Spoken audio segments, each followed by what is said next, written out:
좌우 앞뒤 분들 서로 마주 보면서 인사를 나누겠어요. 같이 예배 드리게 돼서 아주 행복합니다. 서로 인사해 주시기 바랍니다. 예, 소리 한번 나게 할까요? 주의 사랑으로 사랑합니다.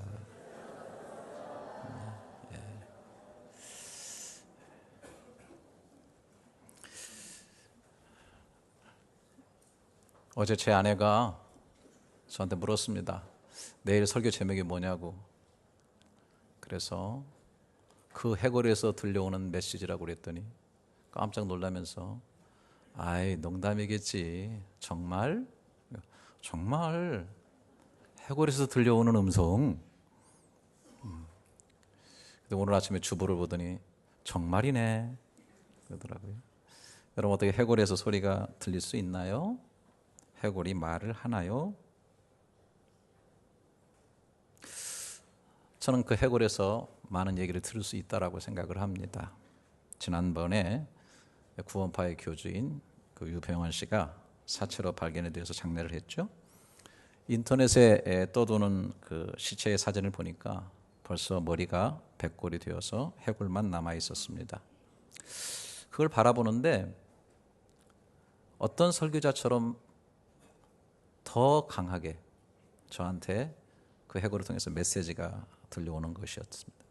무엇보다도 그 해골은 우리 인생이 얼마나 무상한가라는 것을 말해 주었습니다. 이단의 교주로 그리고 기업의 회장으로 또 사진 찍는 예술가로 화려한 꽃처럼 살았던 그가 어떻게 하루아침에 세인의 가슴에 찬바람을 불러일으킬 정도로 아무도 없는 외로운 매실밭에서 백골이 되었을까? 베드로전서 1장 24절의 말씀이 들려왔습니다. 그러므로 모든 육체는 풀과 같고 그 모든 영광은 풀의 꽃과 같으니 풀은 마르고 꽃은 떨어지되. 또한 그렇게 많은 사람들이 추종을 하고 저를 위해서 목숨을 내놓겠다고 하는 이단의 그 신도들이 굉장히 많았는데 죽을 때 어떻게 그렇게 혼자 이렇게 죽을 수가 있었는가? 재산 때문에 타살의 의혹까지 제기하는 사람들이 있을 정도입니다. 이 관계라는 것이 얼마나 허무한가 하는 걸 생각하고 그 인기라는 것도 얼마나 무상한 것인가라고 하는 메시지를 받게 됩니다. 그런데 또 한 가지 깊게 생각하게 하는 메시지가 들려옵니다. 도대체 그가 믿고 있는 구원이라는 것이 무엇인가? 구원을 그렇게 강조해서 구원파가 되어졌는데 정말 예수 그리스도를 통한 하나님의 구원을 그가 확실하게 믿었는가? 말은 그렇다 해도 그의 행동과 삶은 너무나 그것과는 거리가 멀다는 생각이 듭니다. 정말 그가 예수 그리스도를 통해서 구원받았고 하나님의 나라를 소유했다고 한다면 왜 그렇게 구차하게 도망을 다녀야 하고 또 그 많은 돈뭉치들, 고가의 기념품들 그리고 심지어 권총과 무기들이 왜 필요했겠는가 생각해 봅니다. 물론 우리가 구원받고 하늘나라를 소유했어도 이 세상에 살아가다 보면 돈과 물질이 필요하고 건강과 명예도 필요한 건 사실이에요. 하지만 정관계에 불법 노비를 하면서 사업을 확장하고 배를 불법으로 고쳐서라도 사람들을 더 많이 실어 나르다가 죽게 만들고 5만 원짜리 뭉칫돈을 여기저기 수억 원씩 숨겨놓고 자식들은 다 재벌을 만들어서 해외에까지 불법으로 재산을 빼돌리고 은닉하게 하는 이 모든 모습들을 볼 때 과연 그는 하늘을 소유한 구원받은 백성으로서의 진정한 삶의 모습이었나를 우리에게 생각하게 합니다. 그 해골에서 음성이 들립니다. 야고보서 1장 15절부터 17절에 욕심이 잉태한즉 죄를 낳고 죄가 장성한즉 사망을 낳느니라. 내 사랑하는 형제들아 속지 말라. 온갖 좋은 은사와 온전한 선물이 다 위로부터 빛들의 아버지께로부터 내려오나니 그는 변함도 없으시고 회전하는 그림자도 없으시니라. 여러분 정말 우리가 이 세상에 하늘의 것을 갖고 사는 하늘의 것을 소유한 그런 백성이라고 한다면 땅의 것에 대해서 지나친 탐심을 가지고 미혹에 빠지지 않도록 주의하며 살아야 되지 않나 생각이 듭니다. 그 백골은 저에게도 외칩니다. 아무리 구원을 강조하고 아무리 철저한 믿음을 강조한다 할지라도 그렇게 되지 못한 삶을 살 때 우리의 삶은 백골처럼 허무한 인생이 되지 않나라고 하는 것을 전달해 주고 있습니다. 그런 얘기를 들을 수 있는 자가 복된 자입니다. 이 세상의 설교자는 강단에서 외치는 설교자뿐만 아니라 사건이 우리에게 설교하고요, 역사가 우리에게 설교하고, 또 강력한 설교자가 있는데 그것은 죽음입니다. 모든 사람이 다 죽음의 길로 가는데 그 죽음은 우리에게 엄청난 메시지를 전해주고 있습니다. 오늘 본문에도 해골 얘기가 나오죠. 요셉이 마지막으로 죽어가면서 자신의 해골에 대해서 후손들에게 부탁하고 있는 내용이 24절, 25절에 나오고 있습니다. 요셉이 그의 형제들에게 이르되 나는 죽을 것이나 하나님이 당신들을 돌보시고 당신들을 이 땅에서 인도하여 내사 아브라함과 이삭과 야곱에게 맹세하신 땅에 이르게 하시리라 하고, 요셉이 또 이스라엘 자손에게 맹세시켜 이르기를 하나님이 반드시 당신들을 돌보시리니 당신들은 여기서 내 해골을 메고 올라가겠다 하라 하였더라. 내용은 그거죠. 애굽에서 총리가 된 요셉이 아버지 야곱과 자기를 판 형제들을 다 거두고 고센 땅에서 거하게 하고 저들의 삶을 책임집니다. 그런데 그 요셉이 죽게 된 것이죠. 그러면서 유언을 하고 있는 것입니다. 조상 아브라함과 이삭과 야곱에게 주신 그 가나안에 언젠가는 가게 될 것이다. 너희들은 이 애굽을 떠나게 될 것이다. 그때는 나의 해골을 메고 가라고 하는 것입니다. 그리고 나를 그 약속의 땅에 묻어달라고 하는 유언이 되는 것입니다. 이 유언을 400년 후에 이스라엘이 애굽에 나오면서 지켜드리고 있죠. 출애굽기 13장에 그 내용이 나옵니다. 13장 18절부터 19절에 보면 그러므로 하나님이 홍해의 광야길로 돌려 백성을 인도하심에 이스라엘 자손이 애굽 땅에서 대회를 지어 나올 때에 모세가 요셉의 유고를 가졌으니 이는 요셉이 이스라엘 자손으로 단단히 맹세하게 하여 이르기를 하나님이 반드시 너희를 찾아오시리니 너희는 내 유고를 여기서 가지고 나가라 하였음이니라. 이스라엘 백성이 요셉의 해골을 메고 나올 때 아이들은 여기서 아유 너무 징그러워요. 아니 왜 그 해골을 들고 나오세요? 그랬을 때 요셉을 경험했던 원로들이 요셉이 도대체 무슨 말을 했고 어떻게 죽었고 어떤 믿음을 가지고 살았는지를 이야기했을 거라고 생각합니다. 그 해골은 그들 속에 이야기하고 있었죠. 죽었지만은 그 해골은 역사하고 있었다고 하는 것입니다. 제가 왜 오늘 이 요셉의 얘기를 하냐면 우리들의 자녀들이 지금 이 시간에 캔팅에서 한 250여 명 지금 모여가지고 열심히 지금 말씀을 듣고 수련을 하고 있는데 전체 주제가 바로 이 요셉에 대한 주제입니다. 아니 더 깊이 나가면 요셉을 통해서 일하시고 이루어 가시는 그 하나님에 대해서 지금 공부를 하고 있기 때문에 저도 여러분들과 함께 바로 이 교회에서 이 요셉의 이 얘기, 요셉의 결론 부분에 대한 그 요셉의 해골이 우리에게 주는 이 결론적인 메시지를 듣기를 원하는 것입니다. 이스라엘 백성들이 요셉의 해골을 메고 애굽에서 나올 때 요셉이 그들에게 했던 그 말이 그들의 귓전을 때렸을 것입니다. 다시 25절을 보면 요셉이 또 이스라엘 자손에게 맹세시켜 이르기를 하나님이 반드시 당신들을 돌보실 것이다. 또 24절에 보면은 이 땅에서 당신들을 인도하여 내서 아브라함과 이삭과 야곱에게 맹세하신 땅에 분명히 이르게 하실 것이다. 하나님은 살아계신다. 분명히 우리를 돌보신다. 우리 조상 아브라함과 이삭과 야곱에게 약속하신 땅을 분명히 소유케 하신다라고 하는 이 사실을 계속 외치고 있는 것입니다. 요셉은 하나님의 살아계심과 그리고 그가 계획하시고 꿈꾸신 일을 반드시 이룬다는 사실을 굳게 믿는 사람이었습니다.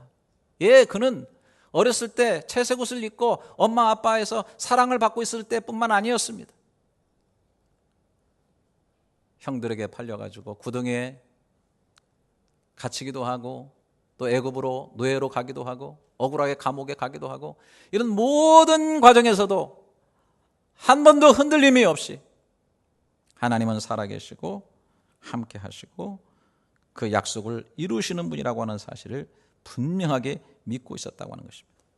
이 신앙은 그에게뿐 아니라 그 조상 아브라함에서부터, 그래서 오늘 얘기하는 것처럼 아브라함, 그 다음에 이삭, 그리고 야곱에까지 계속 흘러왔던 믿음이었고 이것이 요셉에게도 정말 아름답게 정착하고 있는 그런 믿음이라고 하는 것입니다. 그래서 우리는 아브라함의 하나님, 이삭의 하나님, 야곱의 하나님이라고 우리가 말합니다. 이번에 아버지학교 교장이신 우리 김성복 장로님 오셔가지고 행복한 가정생활 세미나를 하셨는데 그 얘기를 하시면서 그런 얘기를 하셨어요. 우리가 수평 선교도 중요하지만 우리 한국교회가 지금 수직 선교가 굉장히 중요하다. 복음이 예루살렘과 유대와 사마리아와 땅끝까지 이르러 나가는 이 수평적인 선교도 굉장히 중요하지만은 수직적인 선교, 아브라함의 하나님, 이삭의 하나님, 야곱의 하나님이 요셉에게 흘러들어가고 그것이 나중에 모세로 이어지고 여호수아로 이어지고 사무엘로 이어지고 다윗으로 이어지는 이런 모든 계대가 흘러가는, 다음 세대로 흘러가는 수직적 선교도 얼마나 중요한가라고 하는 것을 얘기했을 때 제가 고개를 참 끄덕였습니다. 회교도들은 아이가 태어나면 강제적으로 무조건 회교도가 되어야 합니다. 무조건 교육시키고 또 무조건 죽을 때까지 그 신앙을 끌고 갑니다. 그래서 얼마나 힘이 있는지 모릅니다. 무서운 것입니다. 그러나 우리는 이렇게 강제적이지 않습니다. 개신교는 강제적으로 하지 않습니다. 자율적인 것이 힘있고 더 강력하다는 것을 믿습니다. 하지만 정말 우리의 자녀들이 자율적으로 스스로 예수를 영접하고 정말 살아계신 하나님을 자신의 삶으로 체험하고 만나고 나의 하나님으로 고백할 수 있도록 기도하면서 교육하면서 잘 키워내야 미래에 소망이 있는 줄을 믿습니다. 지금 한국 교회의 큰 위기는 젊은이들이 교회를 떠나고 있습니다. 교회 안에 교회 학교가 점점 축소되고 사라지고 있습니다. 대학교에 기독교 동아리들이 자꾸 쇠퇴하고 사라지고 이단들이 대체하고 다른 집단들이 대체하고 있습니다. 우리 시대에 우리 교회에도 아브라함과 이삭과 야곱의 신앙을 아름답게 이어가는 요셉들이 계속 만들어질 수 있는 이 축복이 우리에게 있기를 주님의 이름으로 축원합니다. 이 해고를 메고 나가는 그들의 그 귓전에 이렇게 계대가 흘러가는 신앙이 계속해서 이스라엘 백성과 후손에게도 나가야 된다고 하는 이 뚜렷한 메시지가 들리지 않았을까? 오늘 우리도 이 귀를 열고 이 메시지를 들어야 되지 않을까 그렇게 생각하는 거죠. 뿐만 아니라 요셉은 하나님께서 분명히 그들과 함께 하시고 그들을 돌보시고 마침내 그들을 애굽에서 이끌어내서 가나안에 이르게 하시도록 그들과 함께 하신다고 하는 이 하나님의 약속, 그리고 그 약속을 반드시 이룰 것이라고 하는 사실을 강조하고 있는 것을 보게 됩니다. 자, 출애굽 장면 다시 한번 살펴보도록 하겠습니다. 출애굽기 13장 19절서부터 22절에 보면 모세가 요셉의 유고를 가졌으니 이는 요셉이 이스라엘 자손으로 단단히 맹세하게 하여 이르기를 하나님이 반드시 너희를 찾아오시리니 너희는 내 유고를 여기서 가지고 나가라 하였음이더라. 그들이 숫곳을 떠나서 광야 끝 에담의 장막을 치니 여호와께서 그들 앞에 가시며 낮에는 구름 기둥으로 그들의 길을 인도하시고 밤에는 불 기둥을 그들에게 비추사 낮이나 밤이나 진행하게 하시니 낮에는 구름 기둥 밤에는 불 기둥이 백성 앞에 떠나지 아니하니라.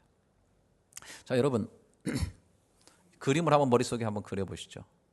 장정만 600만이 되는 거의 한 200만의 거대한 이스라엘 백성들이 좀 쏟아져 나오고 있는데 맨 앞에 모세가 인도하고 있고요. 그 다음에 그 옆에는 요셉의 해골이 메어져 가지고 나가고 있는 장면이에요. 모세가 이끌고 간다. 어쩌면 요셉의 믿음이 이끌고 간다. 어쨌든 거대한 그 백성들이 자유 땅에 나와서 구원받아 가지고 약속의 땅 가나안을 향해서 가는 이 장렬한 그 모습이 눈에 그려지는데 여러분 아시는 대로 오늘 바로 그 뒤에 낮에는 구름 기둥이 있고 밤에는 불 기둥이 그 옆에 있는 거예요. 아마 그것을 보여주면서 요셉의 해골은 그렇게 외치고 봐, 하나님이 함께 하셨잖아. 내가 얘기했지. 내가 죽더라도 하나님은 반드시 너희와 함께 하실 거야. 반드시 너희를 애굽에서 인도하셔내시고 반드시 너희를 찾아내서 가나안으로 이끌어 가실 거야. 봤지? 내 삶의 생전에도 마찬가지였어. 내가 참으로 인생의 삭막한 뙤약볕 같은 광야를 내가 지나고 있을 때도 하나님은 구름 기둥으로 나를 가려주셨고 내 인생이 시리고 춥고 외롭고 고통스러운 그 추위에 인생의 그 시린 한가운데서도 주님은 불기둥처럼 나와 함께 하셨어. 그 하나님이 너희와 함께 있다고 하는 이 메시지가 이 요셉의 해고를 통해서 들려졌지 않겠나 생각이 됩니다.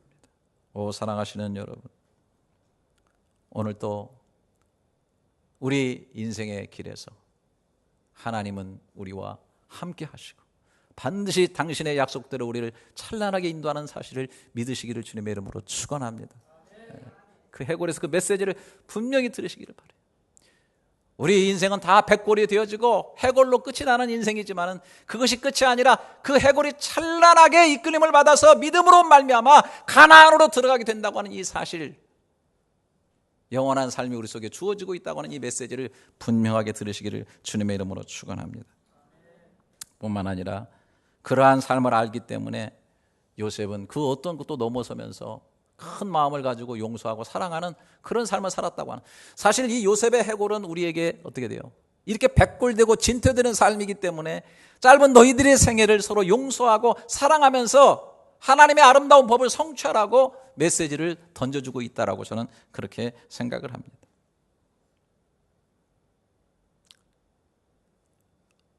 아버지 야곱이 죽게 되니까 그 형제들이 난리가 났습니다. 아버지 때문에 우리를 요셉이 살려뒀겠지만은 이제 아버지가 돌아가시니까 우리에게 복수하지 않겠나. 그래서 오늘 이 본문에 보면 꼼수를 쓰게 되죠. 15절, 16절, 17절에 보게 되면은 요셉의 형제들이 그들의 아버지가 죽었음을 보고 말하되 요셉이 혹시 우리를 미워하여 우리가 그에게 행한 모든 악을 다 갚지나 아니할까 하고 요셉에게 말을 전하여 이르되 당신의 아버지가 돌아가시기 전에 명령하여 이르기를 너희는 이같이 요셉에게 하라. 내 형들이 내게 악을 행하였을지라도 이제 바라건대 그들의 허물과 죄를 용서하라 하셨나니 당신 아버지의 하나님의 종들인 우리 죄를 이제 용서하소서 하며 요셉이 그들이 하는 말을 들을 때에 울었더라. 그렇게 되었습니다. 걱정이 되니까 아버지가 평소에 이렇게 계속 강조하셨습니다. 다 용서하라고, 이제 다 잊으라고 그렇게 말씀하셨습니다. 하고 그렇게 구차하게 가서 그리고 무릎을 꿇고서 우리는 당신의 종입니다라고 그렇게 얘기를 했어요.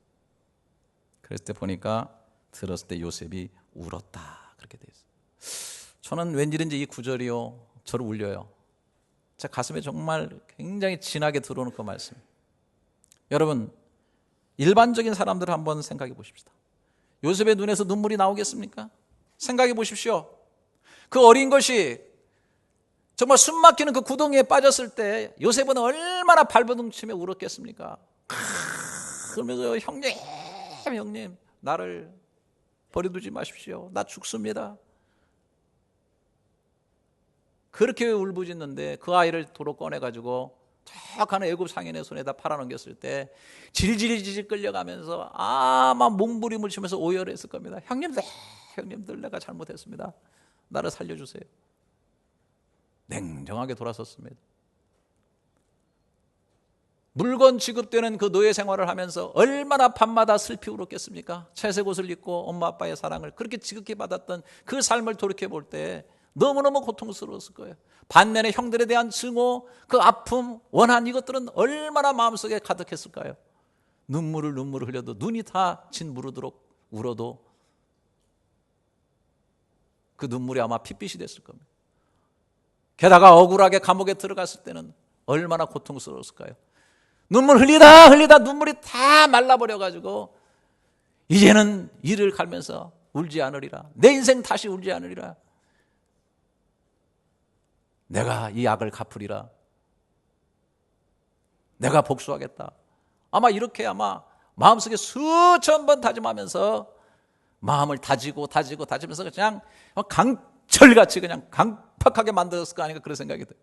정말 무엇으로 찔러도 피 한 방울 안 나오고 눈물 한 방울 안 나올 그런 인간이 될 수 있다고 하는 사실. 저는 이 시대를 살아가는 많은 사람들에게 육신의 암도 굉장히 무서운 거지만은 영혼이 암에 걸려서 딱딱해져가지고 마비되어가지고 그 어떠한 말씀도 깨달음도 없고 그 어떠한 감정도 없고 그 어떠한 눈물도 없고 그 어떠한 후회도 없고 그 어떠한 따뜻함도 잃어버리고 사는 사람들이 얼마나 많은지 모르겠어요. 영적인 암에 걸린 사람들 말이죠. 한쪽에는 말씀을 듣고 은혜가 쏟아지면서 감동하고 감격하고 있는데 얼마나 영혼이 잃어버린 것 같은 무감각한 그런 모습으로 그렇게 살아가고 있는 사람들이 이 세상에 얼마나 많습니까?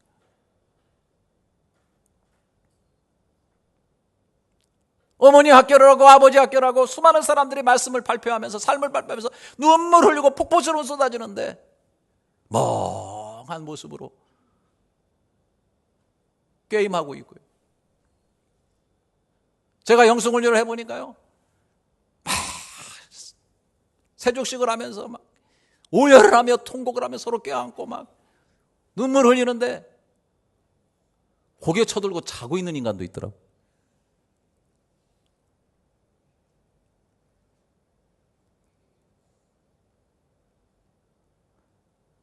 감성을 잃어버리고 눈물을 잃어버리고 그냥 마음이 강팍하게 된 그런 사람들이 너무너무 많아요. 기계화돼 버리고.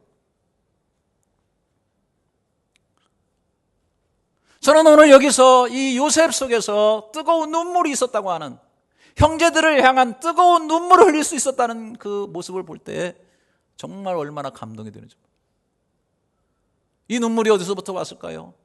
그 속에 하나님이 늘 계셨고, 하나님이 저를 만지셨고, 하나님의 위로가 있었고, 하나님의 돌보심이 저에게 있었다고 하는 사실. 언제나 순수했습니다. 언제나 한결같았습니다. 흐트러지지 않았습니다. 계속되었습니다. 그는 자신의 백골을 명합니다. 나는 언젠가 해골이 될 것입니다. 그 해골을 메고 나가서서 해골되는 것을 바라보고 있습니다. 인생 얼마 지나지 않아서 해골된다고 하는 사실을 그는 분명히 알고 있었기 때문에 자신의 삶을 하나님의 관점으로 크게 바라보고 있는 것입니다. 사실 생각하면 형제들이 이미 발발 떨 정도로 깊은 원한이 있었고 천추의 한이 있었고 형제들을 다 도륙해가지고서 사륙해버리고 그 밑에 있는 자손들까지 다 사륙해버릴 수 있는, 그런다고 해도 누가 뭐라고 말하지 않을 정도로 그 질질 끌려가는 아이 외면해버리고 죽음 속에 던져버린 그런 존재들 아닙니까?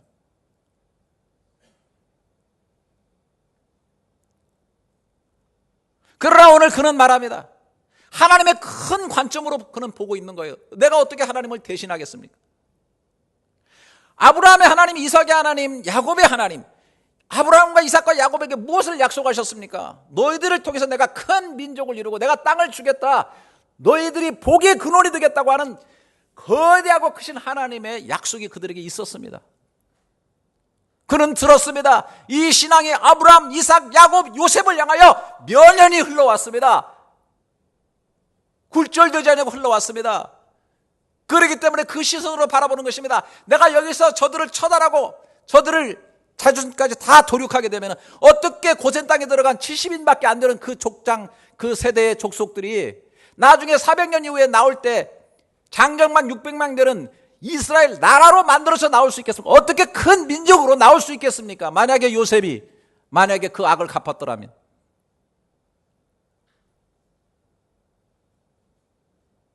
너무나 분명하게 요셉은 그 큰 그림, 하나님의 그림, 그 하나님의 약속을 바라봤기 때문에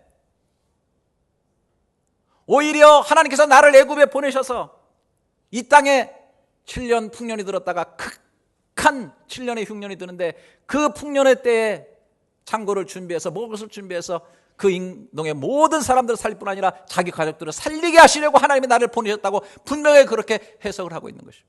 그러나 우리 중생들은 다 그렇지는 않아요. 내 문제가 너무 큽니다. 내 문제는 내 염려, 내 근심, 내 욕심, 이거는 얼마나 중요한지 몰라요. 그걸 끌어들여요. 형제들이 나에게 한 것, 아픔을 준 것, 고통을 준 것, 좌절을 준 것, 이것들을 너무나 끌어들이기 때문에 그 속에 함몰되어 버리는 것입니다. 그래서 하나님의 큰 그림을 절대로 볼 수가 없는 것입니다. 대부분의 신앙을 가진 사람들이 여기서 다 넘어집니다. 하나님이고 뭐고, 약속이고 뭐고, 하나님의 나라고 뭐고, 과거의 족쇄에 잡혀가지고 미래의 행복이고 뭐고.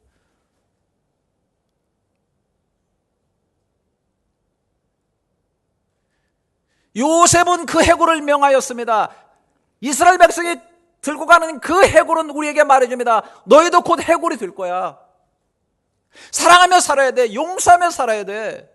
나의 용서가, 나의 이 사랑이 하나님의 마음을 품고 너희를 대한 이것이 너희로 이렇게 큰 민족을 이루게 한 거야. 하나님의 약속이 이루어지게끔 너희를 끌고 가나가게끔 만들어준 거야. 오늘 저와 여러분이 이 해골의 메시지를 들으시기를 주님의 이름으로 축원합니다. 너의 관용을 모든 사람에게 알게 하라. 주께서 가까우시니라고 말씀하셨어요. 관용, 넓어지는 것, 받아들여주는 것, 넘어서는 것 어떻게 가능합니까? 참 어렵습니다. 그러나 주께서 가까우시니라. 주님이 가까이 보이면, 주님의 다시 오심이 가까이 보이면, 아니 나의 죽음을 통해서 나의 해골이 주님 앞에 가까이 갈 때를 보게 되면 마음이 넓어질 수밖에 없는 거예요. 사람들은 많은 논리를 얘기합니다. 그래도 돈이 중요합니다. 나 한번 살아보겠습니다. 내 힘을 한번 일어서 보겠습니다. 네, 한번 노력해서 성취해 보겠습니다. 자신들이 가지고 있는 무장한 이런 논리들에 의해서 자신들이 함몰되어지고 그것이 나중에는 욕심이 되어가지고 자기를 움직이지 못하게 하고 수많은 관계 속에서 상처를 만들어가면서 그 속에서 스스로 행복을 잃어버리고 행복을 찾으려고 행복을 얻으려고 그 일을 한다고 하면서 많은 고통 속에서 살아가고 있는 모습들을 바라보게 됩니다. 사랑하시는 여러분, 오늘 잔인한 얘기 같지만은 요셉이 자기의 미래의 해골을 바라보며 그것을 믿음으로 명했던 것처럼 오늘 저와 여러분은 우리의 해골들을 바라볼 수 있는 믿음이 있기를 주님의 이름으로 축원합니다. 저와 여러분 별거 아니에요. 해골이에요, 해골. 저들이 강단 위에 있지만 아무것도 아닌 것을 저는 목회를 계속하고 제가 뭔가 되었다고 생각할수록 더 내 인생의 해골임을 생각하려고 노력을 많이 합니다. 이번에 선교사 수련회를 가니까 그 강사님이 내 잠깐 좀 시간이 되어서 들으려고 저녁에 이렇게 들어갔는데 마침 그때 뭐 로드십에 대해서 얘기하면서 우리에게 로드십, 하나님 로드, 나의 주라고 하는 이것이 강해된다 그러면서 그 사제들은 서품 받을 때 바닥에다 땅을 배를 쫙 하고 엎드려가지고 난 죽었습니다. 주님이 나의 주님이십니다라고 고백하는데 우리 개신교 목사들 참 정신 차려야 된다 그러면서 갑자기 그러더니 사모님들은 다 앉아 계시고 목사님들 일어서서 옆으로 나오세요. 선교사님 다 나오세요. 우리도 한번 해보겠습니다. 바닥에 쫙 깔으라는 거예요. 야, 이게 진짜 이거 강사가 시키니까 이거 안 할 수도 없고 말이죠. 안 하면 또 교만하게 보이잖아요. 그죠? 나도 말이죠. 이 지금 열린교회 대당회장 목사인데 말이야. 내가 지금 이 나이에 지금 거기 카페트 바닥에다 입 붙이고 앉아가지고 그러니까 속으로 군시랑 하면서. 근데요, 갑자기 제 마음속에 그래 이놈아, 너 지금 군시렁거리는데 너 정말 많이 컸다. 너 굉장히 높아졌다. 네가 스스로 말하기를 만물의 찢기 같다고 네가 얘기하고 죄인의 교수라고 너 고백하면서 네가 어떻게 커졌길래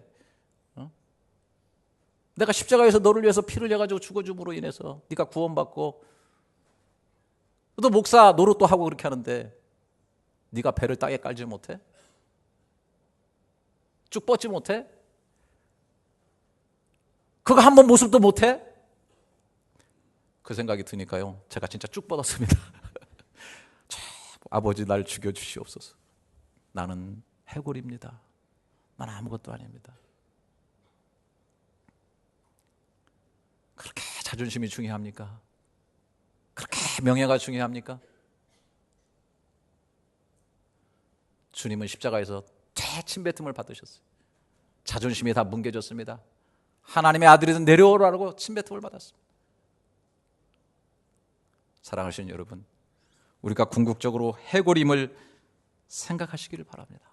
네. 그리고 우리 자신을 그 앞에서 겸손하게 다시 한번 만들어 가야 됩니다. 저는 이 요셉의 삶을 정리하면서 요셉은 궁극적으로 하나님 앞에서 믿음 있는 사람이라고 칭함을 받았다고 저는 그렇게 생각합니다. 제가 왜 지금 요셉을 우리 아이들이 나가서 하는데 지금 이거 제가 오후에 가서 지금 바로 올라가서 또 마지막 폐회 예배 때 이제 해주려고 그러는데요. 제가 왜 이 해골 부분을 손을 봤냐면 히브리서 11장에 믿음의 사람들을 쭉 정리를 하거든요. 정리를 하는데 요셉에 대해서 딱 한 줄밖에 정리 안 했습니다. 뭐 요셉이 국무총리가 됐느니 뭐가 됐느니 뭐 많이 정리를 했는데요. 히브리서 11장 22절에 자, 우리 같이 한번 읽어보겠습니다. 시작. 그러므로 요셉은 임종시에 이스라엘 자손들 떠날 것을 말하고 또 자기 뼈를 위하여 명하였습니다. 아멘. 바로 이 부분을 요셉의 삶 가운데서 히브리서 11장에 추려낸 거예요. 믿음으로 자기 뼈, 자기 해골에 대해서 명하였다는 것입니다.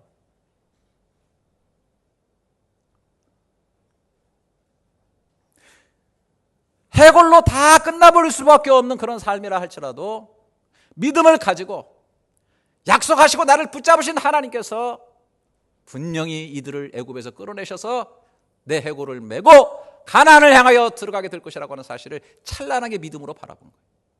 그게 믿음입니다, 여러분. 내 인생이 결국은 해골로 끝나고 모든 인생의 자체가 다 가는 길이 해골로 끝나는데 하나님의 약속 예수 그리스도를 통해서 내 해골은 광야를 거쳐서 영원한 하나님의 나라로 들어가게 된다는 사실을 찬란하게 바라보시고 믿으시기를 주님의 이름으로 축원합니다. 놀랍게도요, 저를 보십시오. 요셉이라고 하는 삶을 많은 학자들이 예수님의 그림자라고 그런 얘기를 해요. 좀 비교해보면 좀 그럴듯해요, 그죠? 요셉이 팔려갔잖아요. 애굽의 노예로 갔어요. 예수님도 가룟유다에서 팔려갔어요. 많은 고난을 요셉이 당했지만 그걸 통해서 자기 가족들을 구원하고 많은 민족들을 구원하고 결국 이들이 나중에는 출애굽까지 하게 되는 가나안에 들어가게 되는 역사를 이루어냈잖아요. 예수님도 팔려갔지만 십자가의 죽으심으로 말미암아 많은 사람들을 구원하셨고 이것이 하나님의 나라를 이루게 하심으로 말미암아 영원한 가나안 하나님의 나라를 이루게 만들어 주셨단 말이에요. 주님께서 이렇게 하신 이 십자가가 결국 어디 꽂혀 있느냐, 이런 약속들이 요셉의 해골에 깃들여 있는 것처럼, 지금 하품할 때가 아니에요. 지금 심각합니다. 지금 마지막에 이런 모든 약속들이 요셉의 해골에 깃들여 있는 것처럼 예수님께서 십자가에 달리셨을 때 어디에 달리셨냐면 골고다에 달리셨어요. 이 골고다라는 말이 뭐냐, 요한복음 19장 10절에 보면 그들이 예수를 맡음에 예수께서 자기의 십자가를 지고 해골, 히브리 말로 골고다라고 하는 것을 지나셨어요. 이 골고다라는 말은 히브리 말인데 해골이라는 뜻이에요. 해골 위에 십자가가 꽂힌 거예요. 해골은 죽음입니다. 아무 의미가 없습니다. 뼈입니다. 메마른 겁니다. 생명이 없습니다. 그런데 거기에 십자가가 박혀서 그 십자가에서 어린 양 예수 그리스도가 보혈을 뚝뚝 흘려주심으로 말미암아 그 해골들이 마치 요셉의 해골처럼 가나안에 들어가게 되는, 하나님의 나라에 들어가게 되는 이런 형상들을 만들어내는 것입니다. 요셉의 해골 속에 이 메시지가 담겨 있는 것처럼 예수 그리스도, 그 요셉의 본체이신 예수 그리스도의 그 십자가의 사역이 골고다의 해골 위에 꽂혀짐으로 말미암아 그 모든 해골들이 살이 붙고 힘을 얻어서 생명이 되어서 하나님의 나라로 들어가게 되는 이 찬란한 모형을 우리에게 보여준다고 한다면 저 성경 해석이 너무 뛴 겁니까?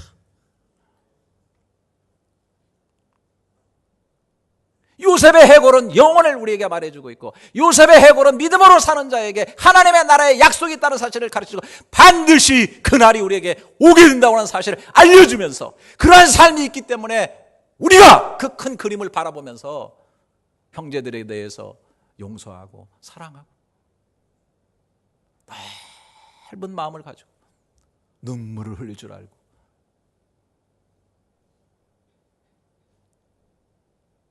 자기 자신을 드릴 줄 아는 그런 삶을 살라고 우리에게 촉구하고 있는 것입니다.